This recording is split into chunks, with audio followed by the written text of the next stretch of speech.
To the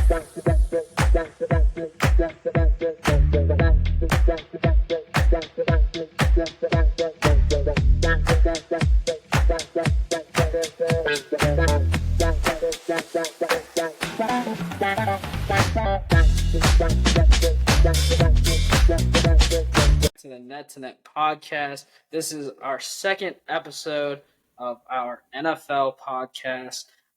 I got Caleb on here, so we're gonna open the show with the big news that breaking news that just happened. The Bills and the Jets are playing right now on Monday Night Football to wrap up Week 1, and Aaron Rodgers goes down 4 plays into the game in the first quarter with an ankle injury. Big blow to the Jets. I think everybody he had to get. They said it was a ankle injury. He got twisted in the ground on a sack. He left the field. He was carted off. He had to be loaded onto a cart because he couldn't walk. He was limping, and then he limped down the tunnel. Not a good sign. The Jets did announce that it was an ankle injury, and his return is questionable. They did Lisa Salters of ESPN did interview Robert Saleh right at the end of the first quarter, and he said that they'll check on him and know more later. But that's a big blow for the Jets. Their prize, they paid a lot of money to get him. They got him, and now he's injured, so now the Jets are in a tangle now. Now they got to go back to Zach Wilson, who I don't think anyone saw coming. This was a sellout game at MetLife Stadium, and currently the game is tied 3-3. And I think this will affect the outcome of the game. But I still, in my earlier prediction on our first episode, I picked the Bills to win, and I'm still sticking with the Bills. But now I'm going to switch it over to Caleb. Yeah, guys. So basically, we're going to run through some of the next week games, and Sam here will give you his predictions, and I'm kind of just going to keep it flowing, keep it going, and I just like to say, NFL being back, a lot of people are happy about it. So first up, it's going to be Eagles versus the Vikings. Sam, who do you have, and who's going to be the standout performer in this game? Yeah, so this is our Thursday night football game on September 14th.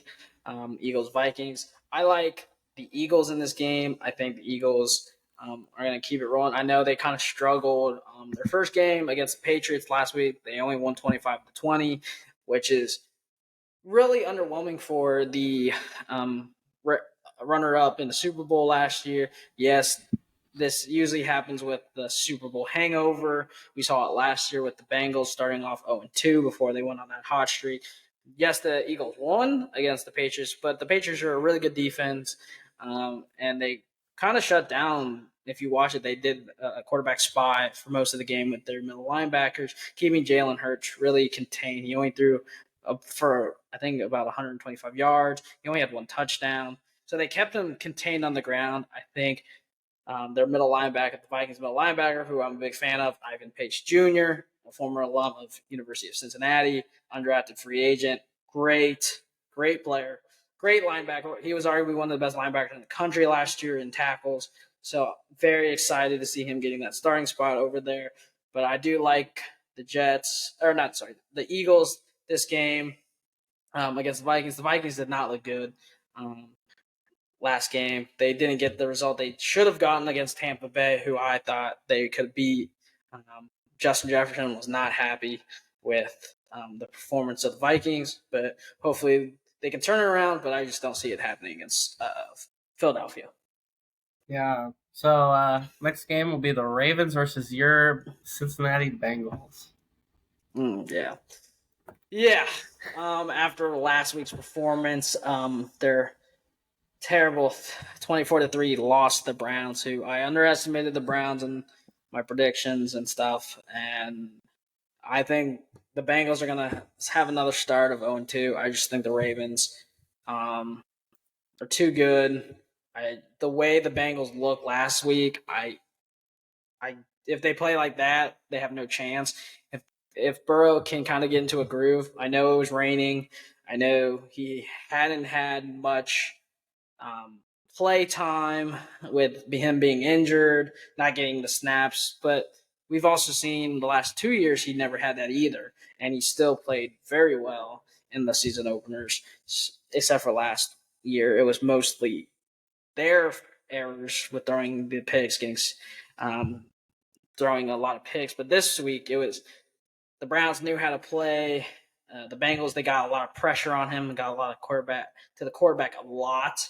Especially, I do like that pairing of um, Myles Garrett and Zadarius Smith, who Zadarius Smith was a Pro Bowler not too long ago with the Vikings and the Ravens.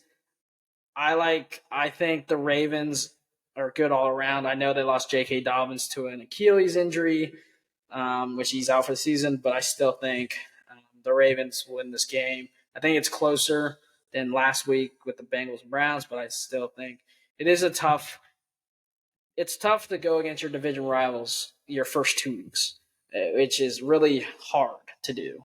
And so I think the Bengals, if we can get Burrow going, clicking with Chase and Boyd and T. Higgins, get Joe Mixon, our offensive line just needs to hold up.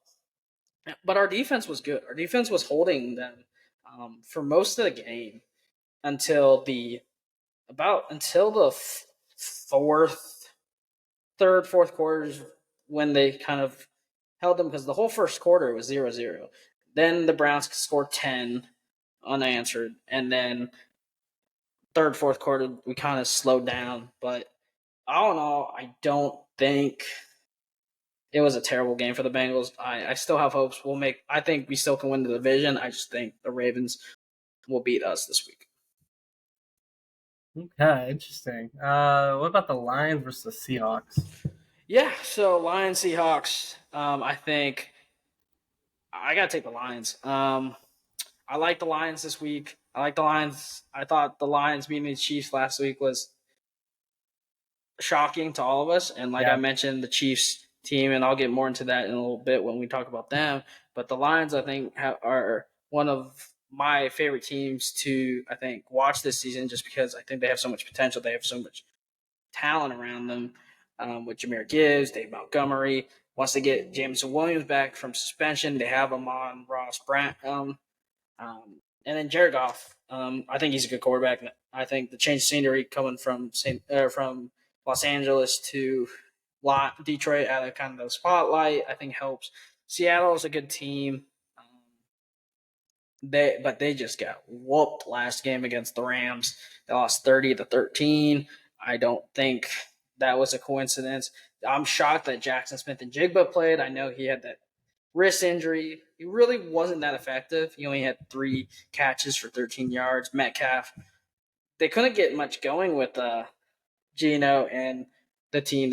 I think St. Louis's defense was just too good that day, and the likes of Geno. Geno played a pretty good game, 16 of 26 for 112 yards. Geno's more of that quarterback that's really conservative. He goes through his progressions. He usually hits the check down a lot. Sometimes, and we could obviously, his favorite target was Tyler Lockett. He tried to go to him a lot. It just didn't really work out. But all in all, I think the Lions this week, I think they'll have another good week and pull it off against Seattle. Okay. Colts versus potential Rookie of the Year, C.J. Stroud, and the Houston Texans. Yeah, actually, I think this game has 2 potential Rookie of the Years in the likes of quarterback Anthony Richardson, AR-12 out of Florida, that the Colts took with their first-round pick this year, and then C.J. Stroud as well. We saw some flashes from first week from both of them. I did not see the Colts staying close with Jacksonville. They stayed close up until the end. They scored 21 on the Jacksonville Jaguars, while the Texans struggled against Baltimore, which Baltimore's defense is really good, like I mentioned earlier. I like the Colts on this one. I think the Colts are just better overall with their team, their defense has some experience. Zaire Franklin and linebacker Shaq Leonard. They have Jamal Blackman still. Like they look like a team that I kind of rolled them out at the beginning of the year. before the season started, but I liked what Anthony Richardson brought. Hopefully he's okay after that scare with that knee injury. He came out towards the end of the game. Michael Pittman looked like a number one receiver. Hopefully they can get Alec Pierce going more. I think he's a really good deep threat for them. And their defense really held together. Zaire Franklin, I mentioned, 10 tackles. That's pretty good. DeForest Buckner got a sack. He also forced a fumble and scored on the scoop and run. Their defense looked pretty good. You still have Kwity Paye. You still have the likes of Elijah Speed and, like I mentioned, Grover Stewart and Jamal Blackman. I think the Colts are just going to overpower the Texans. I think the Texans, like I mentioned, Texans are going to take a couple of years before they actually get good. I think they're in that weird gap between rebuilding and they are rebuilding, but a lot of their players are like stopgaps. They got to build up through free agency and the draft for a few more years before they can get that talent. Okay. The Bears versus the Bucks. Who do you got? Yeah, so I was really high on the Bears going into the season. I think I put the Bears over the Packers in my standing predictions because Jordan Love's a new quarterback. But then after watching last week's game with the Bears just looking absolutely horrendous against Green Bay, and Tampa Bay somehow pulling a win off with Minnesota at the end because Baker Mayfield makes random plays here and there, which is magical. But I'm going to go with new there. There's nothing new there. I got to go with the Buccaneers. I just think their defense, again, is very solid. Bears have a really good defense, too. Their offense wasn't clicking, and I don't know why, because Justin Fields is a good quarterback. It's just you got to get him going. And for some reason, I don't know why it wasn't working. Yes, the Packers defense is really good, but so is the Buccaneers. And we saw Justin Fields take a lot of sacks. Yeah. And we know Justin Fields likes to run with the ball. He can throw on the run, but his indecisiveness in some of his reads and his progressions he makes a wrong decision. He tries to force the ball way too much in the double coverage, and his decision making isn't the best when he should check down to his running backs, or instead of trying to just force it into a receiver into the middle, or there were some passes that he missed on some go routes, and yes, Claypool wasn't playing, and when Claypool plays, he's a big target, which helps. But he couldn't get anything going with DJ Moore, who was brought in to be a number one receiver, who I have high hopes for. He's a very good receiver out of Maryland, very good. They couldn't get him going, and that is because he is guarded by one of the best cornerbacks in the league, Jaire Alexander from Green Bay. But Tampa has some really good, solid players. They got Jamal Dean. They got Carlton Davis. So they've got some ballers out there. And then their defense, like I mentioned, is really good with their linebacking core with Shaq Barrett and Devin White. It's just I was shocked that Baker Mayfield pulled it off last week. But this week I think I'm going to go with Tampa Bay. I think Baker's going to do it again. Yeah, and I think I watched a good portion of this Bears game, and I don't know who their offensive linemen were, but for the Bears, they were doing horrible every single time. And he's just the guy's in his face. And I feel bad for Fields for that reason because he's a good quarterback. Moving along to the Chiefs and the Jacksonville Jaguars. Who do you have? Oh, I got the Chiefs. I think Chiefs are going to bounce back after that terrible loss that they took. A shocking loss. It was banner night. They raised the banner and everything, and they just got embarrassed and shocked at home. I think this game's going to be a bounce back for them. Like I mentioned, when you don't have the likes of Chris Jones on your defense, a leader, Travis Kelce not playing, your team is going to be a lot different because you rely on those players. Today Chris Jones ended his holdout and signed a 1-year deal to come back with the Chiefs. So that's a big move because he wanted a new contract. He was holding out, and he just ended up lost that battle, and he comes back for 1 year. And I think that helps their defense because he's a leader on the defense. He brings something to be able to rush the passer with the likes of George Karlaftis, who they drafted last year out of Purdue, and some of their other guys they have, William Gay and Willie Gay, and then, like I mentioned, their defense, they lost a lot of starters. They lost DeJuan Thornhill, they lost Tyrann Matthews, and then they lost a lot of people on the offense. And I think this week they with an extra couple days of rest and working on their chemistry, I think the receivers are going to be back. I think Kadarius Toney's going to have a bounce back game.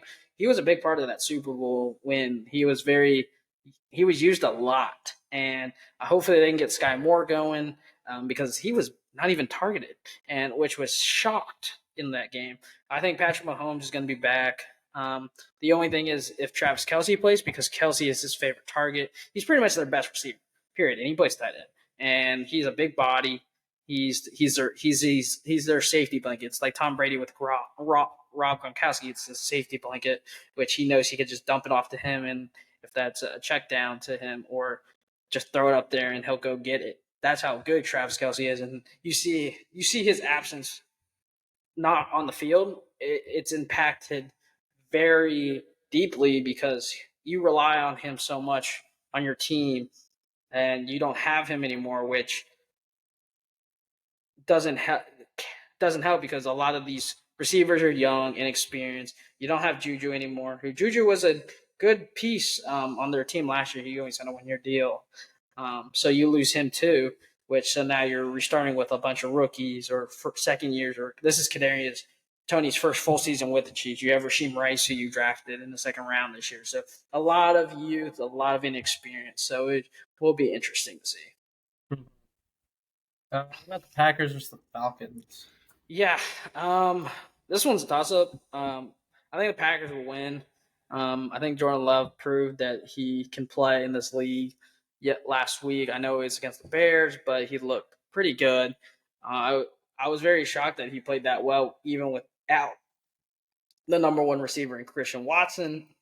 And Romeo Doubs played, but he was very limited in what he did because he was still injured as well. So they had to rely on a lot of Aaron Jones in the receiving game, and same with Jalen Reed and Romeo Doubs. Like I said, he did catch 2 touchdowns. My big thing is Aaron Jones came off injured in the game with a hamstring injury, so hopefully he's back because that's a big piece in your run game and in your passing game because he's very good in both. And like you have AJ Dillon, but AJ Dillon's more of a power back.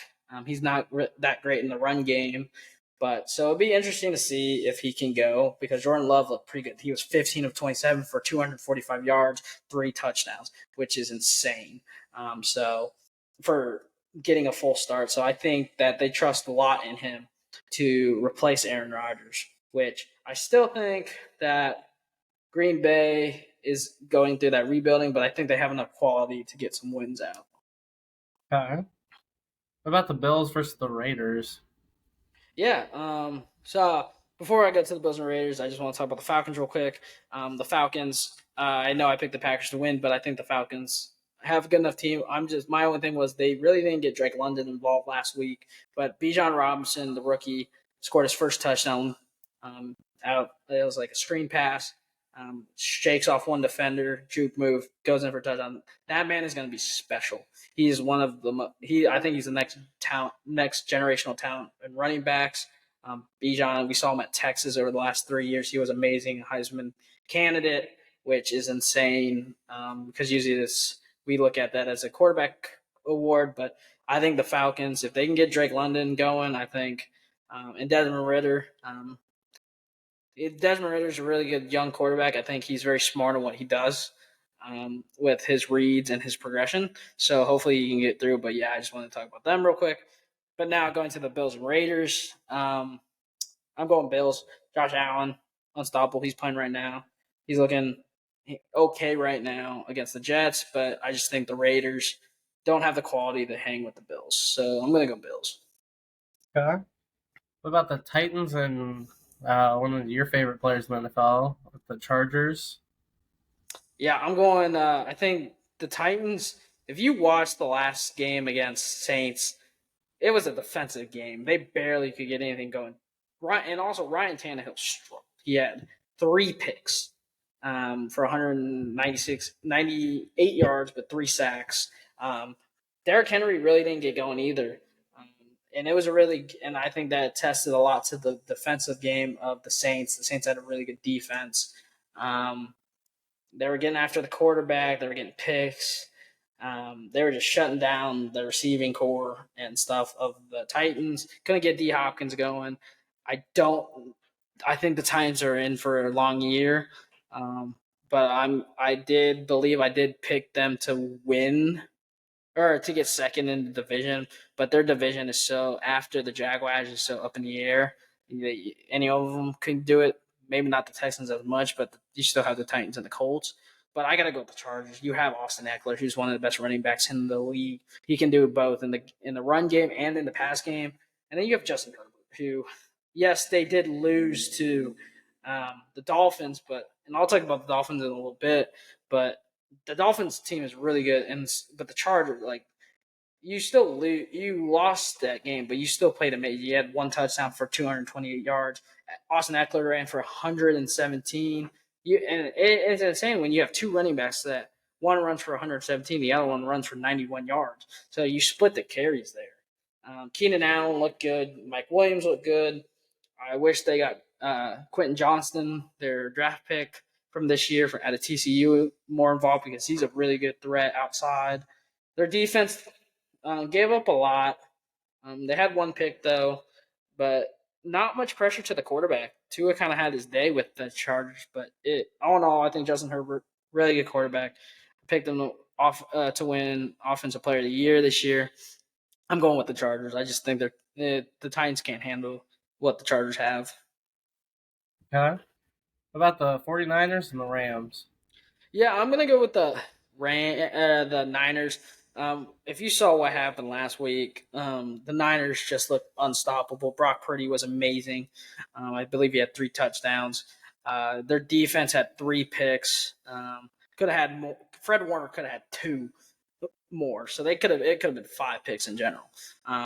Their defense looked too good. They looked like the best defense in the league, like they did last year. Nick Bosa was on limited snaps, and he still looked amazing. He was getting to the quarterback, and they shut down the run game. They shut Najee Harris down. They shut down the receivers, and yes, they did play the Steelers, which I picked the Niners to easily win that game, but not like that. Okay. How about the Cardinals and the Giants? Um, that one's a tough one just because the Cardinals looked decent with Joshua Dobbs starting, but also the Giants played the Cowboys last week and they got embarrassed. Like it wasn't even close. I believe it was 28-0 going into halftime. And that game ended 40-0.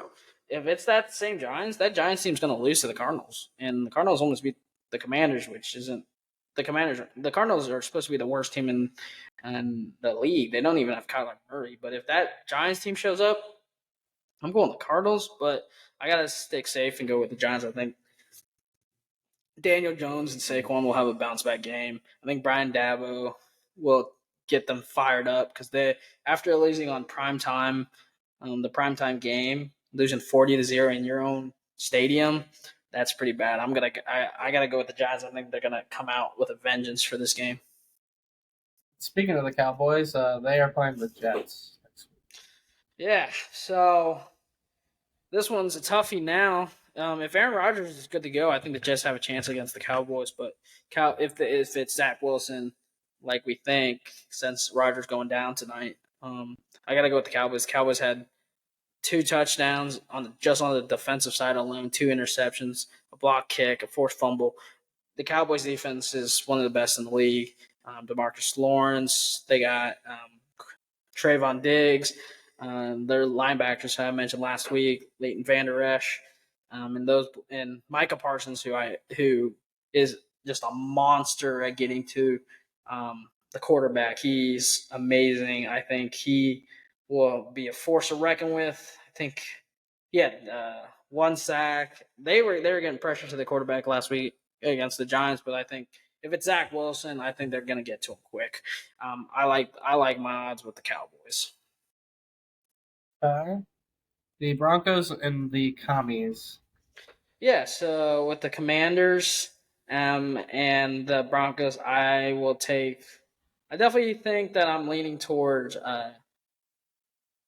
This one's actually a toss up because honestly, this last is a week close one. Denver didn't look great either. But neither did Washington Commanders.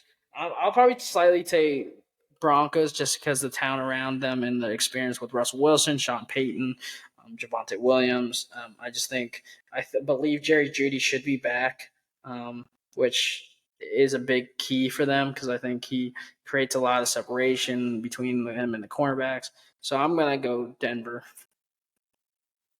Interesting. Okay. What about the Patriots and the Dolphins? Yeah, so this one's going to be an interesting match. This is the primetime game on Sunday Night Football. And we talked about, like I mentioned, Dolphins. They beat the Chargers last week. Tua had a monster game. And people are saying, Tua's too fragile. Tua's getting hurt. Tua this year in the offseason dedicated to get stronger, to get and a lot of different methods to help him stay healthy, stay more fit, help him to make better decisions with the ball. He was wearing a camera all training camp long on his helmet to see what he can see. Let Mike Daniels see what he sees, and they work together on that. And he comes out and has a monster game. He threw for 400, almost 500 yards, 466 to be exact, with 3 touchdowns. And people were writing Tua off last year, saying that he's done playing in the NFL. That's not the case. I think Tua is one of the best and most accurate quarterbacks in this league. He was out of college. He was compared to as the left-handed Drew Brees, and that's a huge comparison. Which I don't think he's like Drew Brees, but there's similar qualities to him. And Tua is, I think, with this team, the talent around him, it's so good, and it's so it works well with all the players around him, like Tyreek Hill, Jalen Waddle, Raheem Mostert. It's like a track team. Those boys are fast. Braxton Berrios is also fast, and you give him that, and their offensive line looked great. Their defense looked great too, and I just like what Tua is doing over there. And I got to go with the Dolphins. Yes, the Patriots played a really good defense against Jalen Hurts, and this is the second Alabama quarterback they got to go up against. And I think Mac Jones didn't look too bad last week. And like I said, their defense, the Patriots' defense was pretty good. Um, but I just think Tua is going to have another good game. Like Mac Jones had a great game last week, 3 touchdowns for 316 yards in the loss. But there was a lot of defensive work for that side. I know the running game was not as great for the Patriots between Zeke and Rondell Stevenson, which hopefully they can get that going. But Mac's a good quarterback. I think with Bill O'Brien back as their offensive coordinator helps a lot. But I still got to give it to the Dolphins. Just I like what they're doing in Miami. I think Tua is the perfect quarterback down there, and I'm really high on Tua for this year. Okay. Next up is the Panthers and the Saints. Yeah, so this is the first game of the Monday night. This is in a while we haven't had 2 Monday night football games. So they play here. They play at 7:15 on the East Coast, 4:15 on the West Coast. I like the Saints on this one. I think the Saints are just better overall than the Panthers. Panthers are a young, inexperienced team. We saw Derek Carr. He, like I mentioned, it was a defensive game for both. But I think Derek Carr can bounce back and do good. He had 305 with 1 touchdown. I think if they can get Jamal Williams going, I think will help a lot in the run game because they really couldn't get him. Like I mentioned, their run game for the Titans is really good with Jeffrey Simmons and Harold Landry and all of them on the D line. They're bringing in, but the Saints' offense is pretty good. I think Chris Olave, the leading receiver last week, with 112 yards, he's very good. Mike Thomas back, he had a good game. He was honestly with Mike Thomas and Chris Olave taking most of the attention. Left first year receiver Rashid Sheedham to play very good. He had 98 yards and a touchdown on 5 receptions on 6 targets, and that opened up because when you're with them being guarded by Chris Olave and Mike Thomas getting all the attention from the cornerbacks, I think that opened him to kind of find his thing. And we've always seen that with the Saints receivers. when they've always had like three good receivers, and that third receiver who's not the star be more open on it. You saw it when they had Marquise Colston, they had Ted Ginn Jr. and then Robert Meacham, those three. And Robert Meacham is not the star between those three, and he got all the looks. And that's how the Saints are. They have different Saints. Whenever you're playing with the Saints, they always have different favorite targets each week, so it always changes. But I think Rashid Sheedham kind of proved himself to be that third option. Chris Olave still showed that he could play. Um, he looked like a number one receiver, and he is their number one receiver. Yes, they have Mike Thomas, but Mike Thomas has never stayed healthy over the few years. So I'm going to go with the Saints. Okay, and the game of the week, the hard-nosed classic battle of the strength, Browns and the Steelers. Who you got? Yes. So this one, I got to take the Browns. I'm taking the Browns. I like what I saw from them last week against the Bengals, another divisional game. Um, the Browns defense looked very good. They got to Joe Burrow. Um, they got in his head. They got in all those players' heads. If they can do the same thing against the Steelers, who's a much different team than the Bengals, strength wise, I think that the Browns can easily do it again. They have Grant Delpit looked very, very good. Denzel Ward played very well against uh, Jamar Chase, which I think will do the same against Deontay Johnson. If Deontay Johnson even plays, Deontay Johnson came out of the game injured with a hamstring injury, so we don't know his situation. We know Pat Frymuth got knocked out, but he came back. He just got the wind knocked out of him, and he came back into the game. He was fine. You have Greg Newsome, who looked amazing on on T Higgins last week. And he's going to be guarding George Pickens, and Pickens didn't really get going last week either, and neither did anyone in the run game for that matter for the Steelers. And you saw what Najee Harris tried to do against the Niners defense, who's really good at the run. And now you're going up against arguably the second best or the first best defensive line and Myles Garrett. You also, like I mentioned, has Darius Smith on the other side. They look good, and they're not going to be able to get enough of a run game through them. And then on the offensive side, you're going up against the best running back in the league, and Nick Chubb, who I think is the best running back in the league. And that man is hard to tackle. And he ran all over the Bengals defense, and the Bengals have really good linebackers. Steelers don't have great linebackers. So once he gets to that second level, he's going to probably have his way with the linebackers. And then Deshaun Watson, he still is doing that indecisiveness. He holds onto the ball too long, but when he gets going, he gets going. He had one touchdown. He had one rushing touchdown, so he's good with both on the ground and in the air. Getting Elijah Moore and Amari Cooper and Njoku more involved, yes. You couldn't really do a lot of throwing the first game because of the rain and people not being able to hold on to the ball, which we saw from both teams, and overthrowing and people slipping. But Deshaun Watson, I think, is going to have a bounce back year. He got a full offseason with the team. He got to make that chemistry with his teammates, build that rapport with his receivers and running backs. I just think the Steelers, yes, they brought in a couple guys to help with their offensive line, but it did not look like anything changed. The first game with the Niners, they were getting through that offensive line.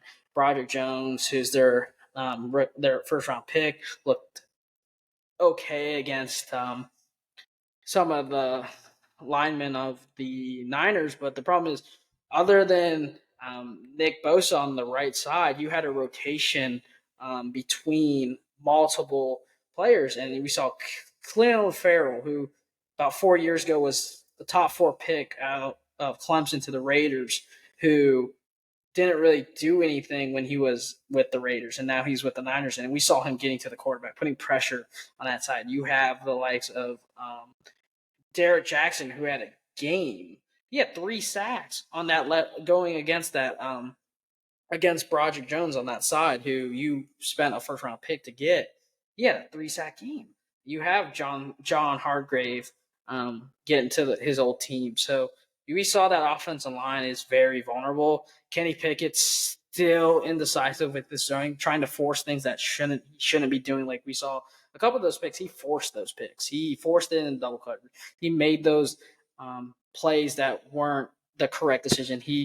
I don't think it. I think it was also a mix of him trying to find his progression, trying to find his reads. But and all in all, I just think the Steelers might be in for a long season. But yeah, I got to go with the Browns. Okay, that concludes our predictions. All the teams have been predicted. So, Sam, why don't we go through maybe like 2 in, 2 out in fantasy, and then we can conclude that Yeah. NFL section. So, 2 in for this week's fantasy, 2 out. Mm-hmm. Yeah, so two of the people I like a lot this week. If he's unhealthy, I do like.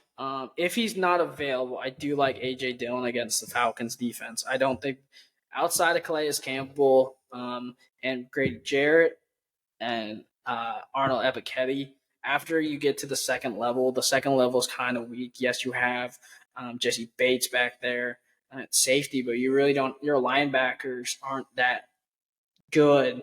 You have a young and